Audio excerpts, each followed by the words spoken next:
Hi everyone, welcome back to our channel చిన్ని నాగూస్ వాళ్ళు. ఎలా ఉన్నారండి? బాగున్నారా? నేనైతే చాలా బాగున్నాను. మీరు కూడా బాగుండాలని అయితే మనస్ఫూర్తిగా కోరుకుంటున్నాను. నా వీడియోస్ ఎవరైనా ఫస్ట్ టైం చూస్తుంటే ఒక లైక్ ఇవ్వండి. మీరు ఇచ్చే లైక్స్ వల్ల మన వీడియోస్ అనేది ఎక్కువ మందికి అయితే రీచ్ అవుతాయి. ఎవరైనా ఫస్ట్ టైం చూసినా సబ్స్క్రైబ్ చేసుకోండి. టుడే వ్లాగ్ వచ్చేసి వెన్స్డే ఆఫ్టర్నూన్ తీసిన వ్లాగ్ అండి. అందరికీ గుడ్ ఆఫ్టర్నూన్ అండి. మీరందరూ లంచ్ చేశారా? ఈరోజు నేను లంచ్లోకి అయితే చిక్కుడుకాయ టమాటా కర్రీ అయితే చేశాను. చాలా సింపుల్ వేలో అయితే చేశానండి. టేస్ట్ అయితే ఎక్సలెంట్గా ఉంటుంది. నేను ఎలా చేశాను అనేది ఈరోజు వీడియోలో చూపిస్తాను. ప్రాసెస్లోకి అయితే వెళ్దాము. చిక్కుడుకాయ కర్రీని ఒక్కొక్కరు ఒక్కొక్కలా అయితే చేస్తూ ఉంటారు. రకరకాలుగా చేస్తూ ఉంటారు. కొంతమంది అయితే చిక్కుడుకాయ ఉడకపెట్టి వెల్లుల్లి కారం వేసి అయితే చేస్తూ ఉంటారు. కొంతమంది చిక్కుడుకాయ టమాటా వేసి అయితే కర్రీ చేస్తారు. ఈ రోజైతే నేను చిక్కుడుకాయ టమాటా ఉడకబెట్టకుండా ప్లెయిన్గా అయితే కర్రీ అయితే చేశాను. టేస్ట్ అయితే వచ్చింది, ఎక్సలెంట్గా వచ్చిందండి. నాకు అన్ని వెజ్ కర్రీస్లో ఈ చిక్కుడుకాయ టమాటా అంటే మోస్ట్ ఫేవరెట్. ఏ కర్రీ అయినా చేసే ప్రాసెస్లో చేస్తే టేస్ట్ అయితే చాలా బాగుంటుందండి. చిక్కుడుకాయ కర్రీ అనేది మనం చాలా టైప్స్ అయితే చేసుకోవచ్చు. నేను ఈరోజైతే ఒక టైప్లో అయితే చూపిస్తున్నాను. చాలా బాగుంటుంది. నా చిన్నప్పుడు మా అమ్మ అయితే చిక్కుడుకాయ టమాటా కర్రీ అయితే చిక్కుడుకాయలు అయితే ఉడకబెట్టుకొని తర్వాత టమాటా వేసి అయితే కర్రీ అయితే చేసేదండి. నాకు అదంతా పెద్ద ప్రాసెస్ లాగా అయితే ఉంటుంది. ఎందుకు చిక్కుడుకాయలు ఉడకబెట్టకుండా ఇలాగ పచ్చివే మంచిగా ఆయిల్ ఫ్రై చేసుకున్న తర్వాత టమాటా వేసి చేస్తే మాత్రం టేస్ట్ అయితే ఎక్సలెంట్గా ఉంటుంది. ఒకసారి ఇలా ట్రై చేయండి.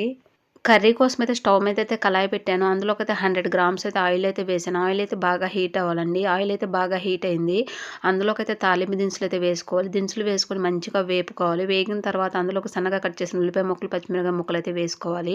ఇక్కడైతే నేను వేసుకున్నాను. అలాగే అందులోకి అయితే చిటికెడైతే ఇంగువ అయితే వేసుకోవాలి. ఇంగువ వేసుకుంటే ఫుడ్ డైజెషన్ అనేది మంచిగా అవుతుందండి. టేస్ట్ కూడా బాగుంటుంది.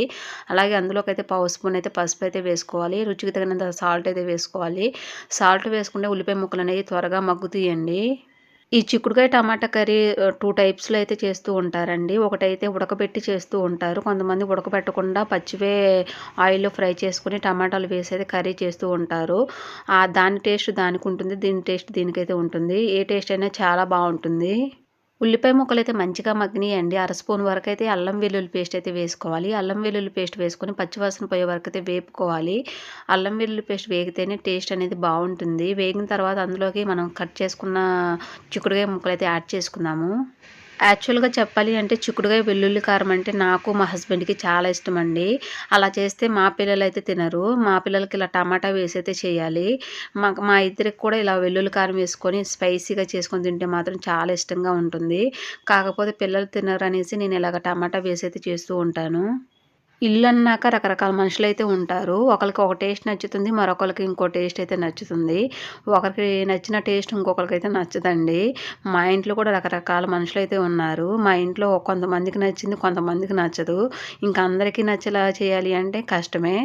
ఒక్కొక్కసారి అనమాట ఒకరికి నచ్చినట్టు చేస్తే ఇంకోసారి ఇంకో రకంగా అయితే చేస్తూ ఉంటాను. ఈరోజైతే చిక్కుడుకాయలు పచ్చివే ఫ్రై చేసుకొని అయితే టమాటా వేసి అయితే చేస్తున్నాను.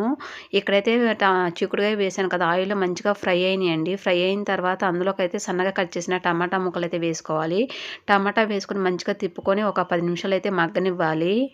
టమాటా ముక్కలు వేసిన తర్వాత మగ్గనిస్తే ఆ టమాటా ఫ్లేవర్ కూడా చిక్కుడుకాయలు పట్టి టేస్ట్ అనేది బాగుంటుందండి. ఇక్కడైతే టమాటా అయితే వేగింది. అందులోకైతే రుచికి తగినంత కారం అయితే వేసుకోవాలి. నేనైతే 2 స్పూన్స్ అయితే కారం అయితే వేస్తున్నాను. కారం వేసుకున్న తర్వాత కర్రీని తిప్పుకొని 2 నిమిషాలైతే మగ్గనివ్వాలి. అలా మగ్గనిస్తే కర్రీ టేస్ట్ అనేది బాగుంటుంది. యాక్చువల్‌గా చెప్పాలి అంటే అన్ని కర్రీసు ప్రాసెస్ అనేది మాక్సిమం ఒకేలాగా అయితే ఉంటుందండి. కొంచెం కొంచెం అయితే మార్పులైతే ఉంటాయి. ఇంకా ఆ మార్పుల వల్లే ఏ కర్రీకైనా ఆ కర్రీ టేస్ట్ అనేది వస్తూ ఉంటుంది. ఇక్కడైతే చిక్కుడుగాయలు ఉడకబెట్టినప్పుడు ఒక టేస్ట్ వస్తుంది. ఇప్పుడు ఉడకబెట్టకుండా ఇలాగా ఆయిల్‌లో ఫ్రై చేసుకొని టమాటా వేసాను కదా! ఈ ఈ కర్రీ టేస్ట్ ఇంకోలా అయితే వస్తుంది. టేస్ట్ అయితే బావుంటుంది. ఇక్కడైతే కారం అయితే మగ్గిందండి. కారం మగ్గిన తర్వాత వాటర్ అయితే యాడ్ చేసుకున్నాను. వాటర్ యాడ్ చేసుకున్న తర్వాత కర్రీని తిప్పుకొని మూత పెట్టుకొని ఒక 10 నిమిషాలైతే ఉడకనివ్వాలి. కర్రీ ఉడుకుతున్నప్పుడు ఇలాగైతే ఉప్పు, కారం అయితే చెక్ చేసుకోవాలండి. ఎప్పుడు కూడా ఈ స్టేజ్‌లో ఉన్నప్పుడైతే ఉప్పు, కారం అయితే చెక్ చేసుకోవాలి. ఇక్కడైతే నేను ఉప్పు, కారం అయితే చెక్ చేశాను. నాకైతే సాల్ట్ అయితే చాల్లేదు. లైట్‌గా సాల్ట్ అయితే వేసుకుంటాను. సాల్ట్ వేసుకున్న తర్వాత 1 స్పూన్ అయితే ధనియాల పొడి అయితే వేసుకుంటాను. ధనియాల పొడి చిక్కుడుకాయ టమాటా కర్రీలో వేస్తే టేస్ట్ అయితే చాలా బావుంటుందండి. ఒకసారి ట్రై చేయండి. ఎప్పుడైనా కర్రీ చేసేటప్పుడు ఉప్పు కారాలనేయి తక్కువగా వేసుకోండి. ఎందుకంటే ఎక్కువ అయితే తీయలేం కానీ తక్కువైతే మళ్ళీ వేసుకోవచ్చు కదా! ఎప్పుడైనా తక్కువగా వేసుకుంటే మనకు ఉప్పు చాలకపోయినా, కారం చాలకపోయినా మళ్ళీ మళ్ళీ యాడ్ చేసుకోవచ్చు. ఫైనల్‌గా గరం మసాలా ఇష్టముంటే గరం మసాలా అయితే వేసుకోవచ్చండి. నేనైతే గరం మసాలా అయితే ఏం వేయలేదు. నాకిష్టం ఉండదు. కొత్తిమీర కూడా వేసుకోవచ్చు. కొత్తిమీర వేసుకొని 2 నిమిషాలు మగ్గనిస్తే యమ్మీ యమ్మీగా ఉండే చిక్కుడుకాయ టమాటా కర్రీ అయితే రెడీ అవుతుంది. ఇది వేడి వేడి అన్నంలో తింటే మాత్రం టేస్ట్ అయితే నెక్స్ట్ లెవెల్ ఉంటుంది. చిక్కుడుకాయ టమాటా కర్రీ అయితే రెడీ అయిందండి. ఒకసారి ఈ ప్రాసెస్‌లో అయితే ట్రై చేయండి. చాలా సింపుల్ ప్రాసెస్ అండి. టేస్ట్ కూడా ఎక్సలెంట్‌గా ఉంటుంది. ఒకసారి ఈ ప్రాసెస్‌లో ట్రై చేసి మీకెలా వచ్చిందో కూడా కామెంట్ అయితే చేయండి. నా వీడియో చూసే ప్రతి ఒక్కరికి థ్యాంక్ యూ సో మచ్ అండి. ఈ వీడియో అయితే ఇక్కడితో ఎండ్ అవుతుంది. ఈ వీడియో చూసిన ప్రతి ఒక్కరు ఒక లైక్ అయితే ఇవ్వండి. మీరు ఇచ్చే లైక్ నాకు చాలా ఇంపార్టెంట్ అండి. Please support me. Video skip చేయకుండా చివరి వరకు అయితే చూసేయండి. చాలా అంటే చాలా బాగుంటుంది. ఐ హోప్ ఈ వీడియో నచ్చిందనే అనుకుంటున్నాను. ఈ వీడియో నచ్చితే లైక్ చేయండి, షేర్ చేయండి, కామెంట్ చేయండి. Please subscribe my channel. పక్కనే బెల్ ఐకాన్ ఉంటుంది. దాన్ని క్లిక్ చేయండి. మరొక మంచి వీడియోతో మళ్ళీ కలుసుకుందాం. Thanks for watching. Bye friends. Bye.